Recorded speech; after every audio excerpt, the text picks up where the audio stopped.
अस्सलाम वालेकुम। आज मेरी तकरीर का मौजू है उस्ताद का एहतराम। जनाब सदर इमाम अली अलैहिस्सलाम इरशाद फरमाते हैं, जिसने मुझे एक लफ्ज भी सिखाया वो मेरा उस्ताद है।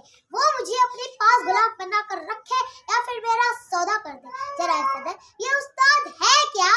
उस्ताद कहते किसको है? उस्ताद तो वो हस्ती है जो गुबार को यकीन में डहलाता है, जो पत्थरों से हीरे तराशता है, जो चश्मे बसारत को निगाह बसीरत अता करता है, जो जुल्मत की शबों में सूरज निकालता है। और जिद्दात तो वो हस्ती है जिसके लहजे में मिठास, रवैये में प्यार होता है, वही उस्ताद कहलाता है।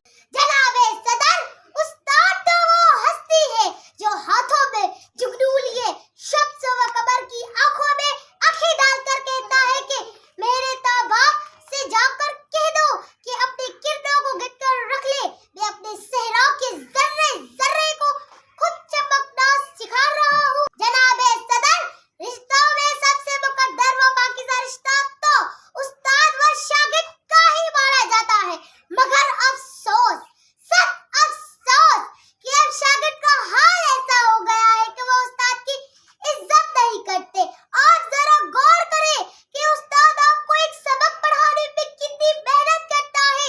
न जाने कैसी कैसी जिम्मेदारियां उसकी सुपुर्द होती है और वो सारी जिम्मेदारियों को बखूबी अंजाम देता है।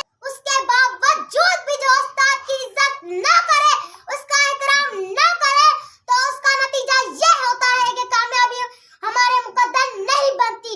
जो शागिर्द अपने उस्ताद का एहतराम नहीं करते, उनकी इज्जत नहीं करते, तो वो कान खोल कर सुन ले कि वो खुद को नाकामयाबी की तरफ दावत दे रहे हैं। कामयाबी उनका मुकद्दर नहीं बनती। जनाबे सदर, वालिदैन वो हस्ती है जो अपने बच्चों को अर्श से फर्श पर लाती है, लेकिन इज़ा वो हस्ती है जो बच्चों को फर्श से अर्श पर लाती है। अपनी तकरीर का इख्तिताम इस शेर से करूंगी। ये गम खाता चला जाता है मुझको, ये गम खाता चला जाता है मुझको। मुझे इस खौफ से फुर्सत नहीं, मुझे इस खौफ से फुर्सत नहीं, कहीं बरकत न उठ जाए वहां से जहां उस्ताद की इज्जत नहीं। शुक्रिया।